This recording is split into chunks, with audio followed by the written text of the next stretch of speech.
ጠንቆላ ነው ሌላ ቦታ አውቃለው ከደጅሽ ምን እንዳገኘሁኝ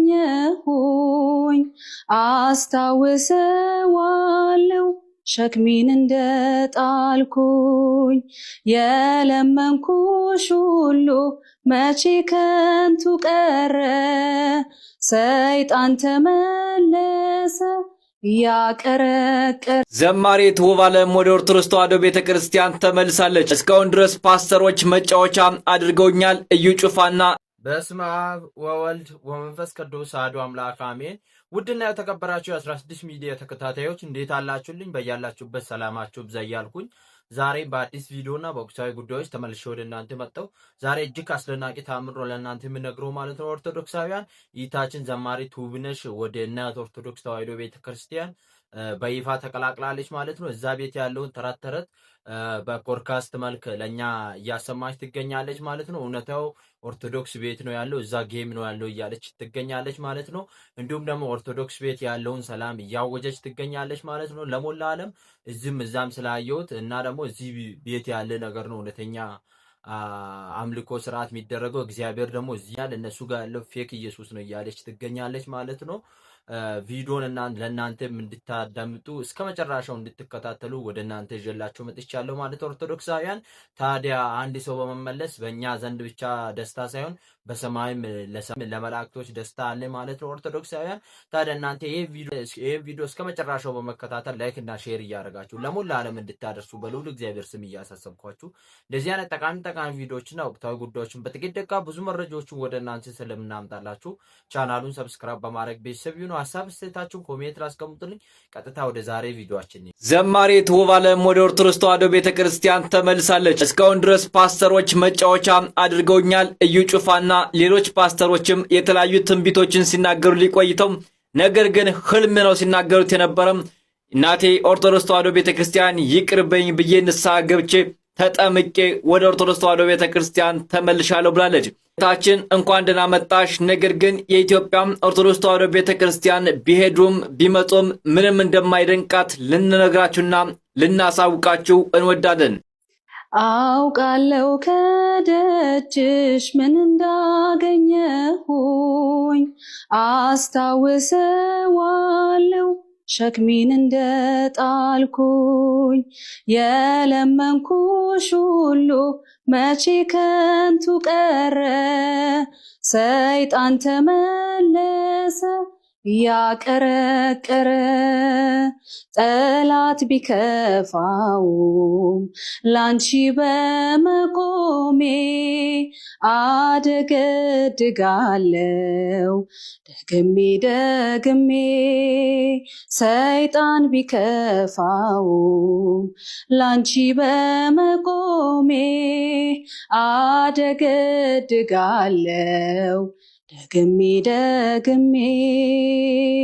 ምክንያት ስላለኝ ነው የምዘምርልሽ ምክንያት ስላለኝ ነው ቀኔ መቀኘልሽ አሁንም ይብዛልኝ ፍቅርሽ አሁንም ይብዛልኝ ፍቅርሽ ከዚህ በላይ እንዳመሰግንሽ። ዝማሬ መላእክት ያሰማል። አሜን አሜን። የሚገርም ነው። እግዚአብሔር እንግዲህ ቸርነቱ ብዙ ነው። ባለቀ ነገር ላይ አይደለም የሚሞላው። ትክክል። ብዙ ነገሮችን ሞልቶ ዛሬ ያገናኝቶናልና የግቢው ሰላም ስቀመጥ ውስጥ ያለው ጸጥታ ከምንም በላይ ምእመኑ ለጸሎት ቦታ ያለው ክብር በጣም ደስ ይለኛል። ፕሮቴስታንት እና ግን መስቀል አደርጋለሁና ልጅነት ነውና ልቤ ውስጥ አለች ኦርቶዶክስን።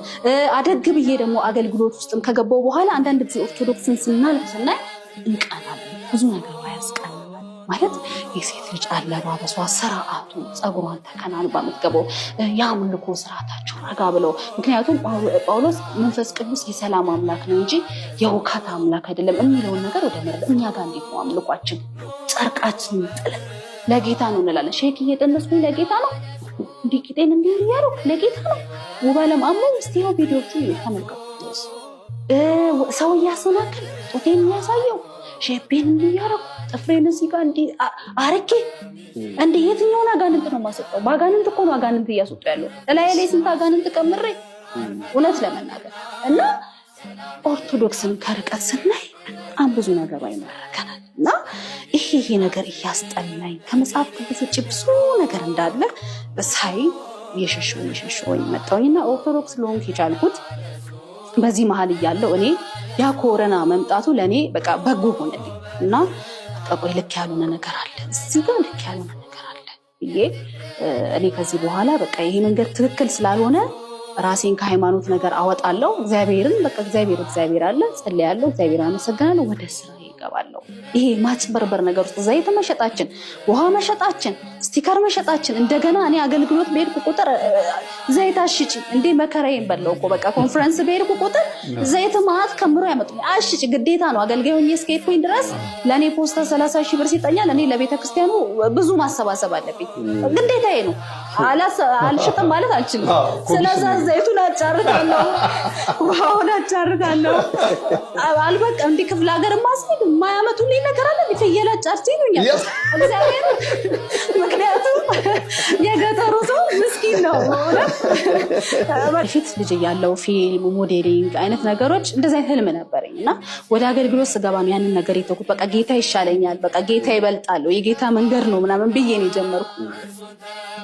መጣሁኝ ቁጭ ብለን አንድ ቀን የሆሳና በዓል ነበር የኦርቶዶክስ እና ጓደኞቼ ቁጭ ብለናል። ከዛ ሆሳና በዓል እኮ ለምን አንሄድም ቤተክርስቲያን ተባባል። ምን ችግር አለ እነሱ ኢየሱስን አለ እንደሚያመልኩ አንድ እኮ በኢየሱስ እኮ እንገናኛለን እንሂድ በቃ እንሽ። ከዛን አንድ ጓደኛችን ጋር ሄድኩኝ። ኦርቶዶክስ ናት። ቤተክርስቲያን ልንሄድ ነው ነጠላችን ያማቸው ያምሻል አለች። እንዴ ምን ችግር አለው ክርስቶስን አይደል እንደምታመልኩት? ስለዛ ሄደን የሆሳናን በዓል አክብረን ልንመጣ ነው። ነጠላ ስጪኝ። አንቺ ያምሻል አገልጋይ አይደለሽ እንዴ ኦርቶዶክስ ያቀኛል እንዴ ነው ያቀኝ ማምጪ ስጪኝ። ፕሮቴስታንት ናት እሷ ኦርቶዶክስ ናት። ነጠላውን በግድ ተቀበለናት። ቀጥታ ሄድ ነው ገርጂ ጊዮርጊስ ቤተክርስቲያን ሄድ። መጀመሪያ ገርሞኝ ነው መከራከር እውነት እና በቃ እሷ ልታስቆመን ሞከረች። ኦርቶዶክስ ናት ግን እንደውም እሳይ ማለት ነበረባት ከለከለችን እንደውም እና ተነስተን በግድ ነው የሄድነው። ግቢ ውስጥ ገባን። ጉባኤው ወጥቷል። በጣም ደስ ይላል። ጸጥታ ወይ እና ገብተን ድንጋይ ላይ ቁጭ አለን። ወይኔ እንዴት ደስ ይላል ማለት ነው። በልቦ ኦርቶዶክስ አይደለች ምን ልታሰጣሽ ነበር?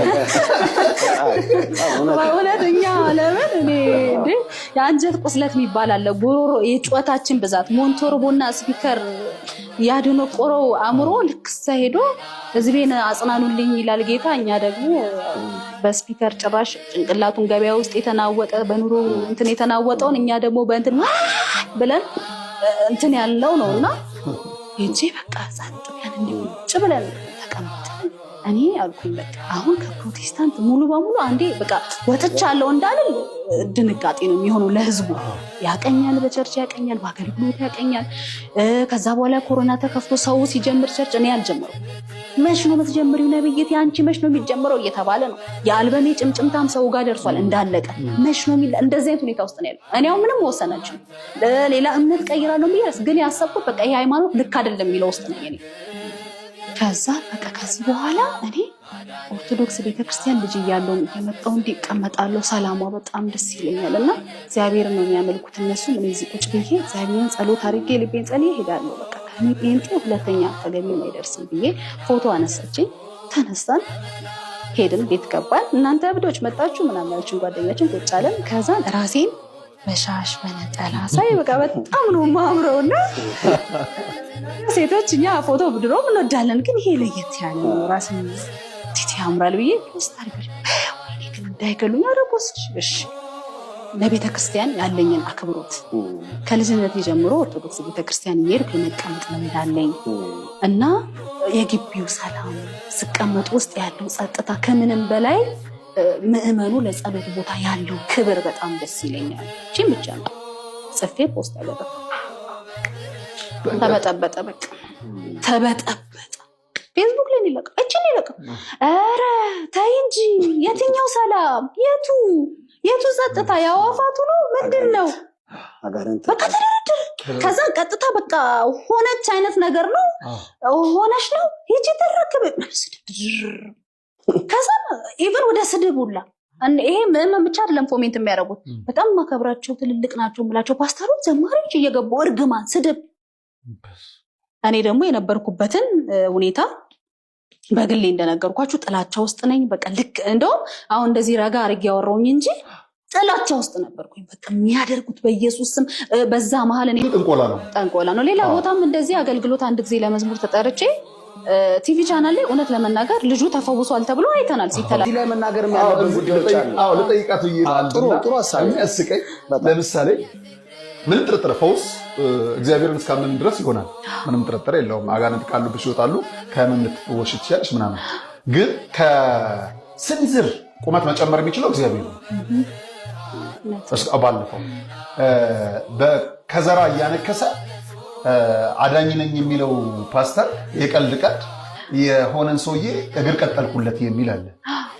በእርግጠኝነት እንደ ሰውነት እንደ ሰዋዊ አስተሳሰብ ለመጣው በሽተኛ እግር ከመቀጠል በክራንች የሚሄደው ለራሱ ጸልዮ የሁል ጊዜ የዘላቂ እግር ለምንድን ነው የማናየው? ድግምት የድግምት ስለሆነ እግር አበቀልኩልኝ ይለዋል። እግሩ እንደማይቀጥል ያውቋል። ነገ እኮ የለም እግሩ። ሰውየው ተመልሶ ወደ እግር አልባ ነው የሚሆነው። ይሄ እግሬ በክራንች የሚሄደው ሰውዬ እግር ቀጠልኩ ብሎ እዛ መድረክ ላይ ሲዘል ሰው ከራሱ በላይ ምን ያስደስተዋል? ለራሱ መቼ ነው የሚቀጥለው የሚል ጥያቄ አለ። በጣም እና እንደዛ አይነት ታምራታዊ አገልግሎቶችን ያገለግላል። እና ምንድነው ቲቪ ላይ ይለቀቃል። ያ ቲቪ ግን የሚለቀቀው ግን ከኢትዮጵያ ውጭ ያሉ ሰዎች ያን ቲቪ ቻናል ፕሮግራም ሲያዩ አይነ ስውር የነበረ ሰው እዛ ሲፈወስ ለሱ ፕሮሞሽን ነው፣ ማስታወቂያ ነው። የሚገርምክ መሬት ላይ ሰውየው ሲወረድ በሁለተኛው ቀን አይኑ ጠፍቷል፣ ግን ዓለም ላይ ይለቀቃል። አሁን በዩቲዩባቸው በመናቸው ይለቁታል። ከዛን ህዝብ ይጠራ። ህዝቡ እንዴት ታምረኛው ነብይ፣ አይን የሚያበራው ነብይ ብሎ ከውጭ ሀገር ድረስ ሰዎች እየጎረፉ ከሌላ እምነት ድረስ እየጎረፉ ሰዎች እዛ ቦታ ይመጣሉ። ውስጡ ግን ጠንቆላ ነው። ሌላ ቦታም እንደዚህ አገልግሎት አንድ ጊዜ ለመዝሙር ተጠርቼ ቲቪ ቻናል ላይ እውነት ለመናገር ልጁ ተፈውሷል ተብሎ አይተናል ሲተላለፍ። ቤቶኝ ራሱን አይቻለሁ እና ልጁ ሲፈወስ ሲመሰከር አይቻለሁ፣ ህዝብ ሲበጠበጥ። ከዛም በስንተኛው ሳምንት አገልግሎት ተጠርቼ እዛ ጉባኤ ሄድኩኝ እና ልክ ልዘምር እንደዚህ ሲሄድ በሽተኞች ላይ ብቻ የሚተኙበት ቦታ አለና ያድኗል ተብሎ ሲተላለፍ የነበረው ልጅ በሽተኞች ጋር ተኝቶ አየሁ። እንዴ ቆይ ያልኩኝና ጠገብ ያለ አፖስትል ነበር። ቆይ አፖስትል አልኩኝና ይሄ ልጅ ምናምን። ከዛ ልክ ነብዩ ሲገባ በሽተኞች አጠገብ የነበረው ልጅ እንዲተሸክመውት ወደ ጉባኤ እያስገቡት ነው። እንዴ ሰው የቲቪ ቻናል ላይ ልጅ ይሄ ልጅ ተፈውሷል ተብሎ ሲተላለፍ አልነበር እንዴ? ከዛ እነዚህ ድራመኞች አልኩኝና በቃ አላገለግልም፣ አፖስትል ይቅርታ አልገባም ማለት አራንቺ ታይዲ ሞጂ ነይ ታይዲ እኔ እንደዚህ አይነት የማጭበርበር እንትን ጉባኤ ውስጥ አልዘምርም ብዬ በጣም ተናደድኩኝ። በእውነት ያነ ትንሽ ልጅ ነው ጉባኤው እንትን ቲቪ ላይ ተለቋል፣ እያየን ነው። ከዛን እዛ ጋር ልጁ እያነከሰ ምንም አልዳነም፣ እንደመጣው ነው ያለው። እንዲህ ደግፈውት ነው ያመጡት። እግሩን ክስ ይላል። እዛ ግን ተራመደ ሮጠ በእውነት እና አላገለግልም ብዬ ወጣሁበት አጋጣሚ ያለና ብቻ መለስ ሳረግላችሁ የዛሬ ቪዲዮ ይህን መስል ነበርና በቪዲዮ እንድትጠቀማችሁ አዳዲስ መረጃዎች እንዳገኛችሁ ለማልጠራጠር ላይክ በማድረግ ጨርሱልኝ። እንደዚህ አይነት ጠቃሚ ቪዲዮዎችን ወቅታዊ ጉዳዮችን በጥቂት ደቂቃ ብዙ መረጃዎችን ወደ እናንተ ስለምናምጣላችሁ ቻናሉን ሰብስክራይብ በማድረግ ቤተሰብ ይሁኑ። ሀሳብ ስታችሁን ኮሜንት ላስቀምጡልኝ። ሁላችሁም ኦርቶዶክሳውያን ይሄ ቪዲዮ ለሙላ ዓለም እንዲደርስ ላይክ እና ሼር ማድረጋችሁ እንዳትረሱ። እንዲሁም ደግሞ እንደዚህ አይነት ጠቃሚ ቪዲዮ በ16 ሚዲያ ስለምታገኙ 16 ሚዲያ ሰብስክራይብ ማድረጋችሁ እንዳትረሱ። እንዲሁም ደግሞ ሰብስክራይብ ያደረጋችሁ ላይክ እና ሼር ማድረጋችሁ እንዳትረሱ። በሀገራችን ኢትዮጵያ ሰላም ያደርግልን። በሌላ ቪዲዮ እስከምንገናኝ ቸር ቆዩ።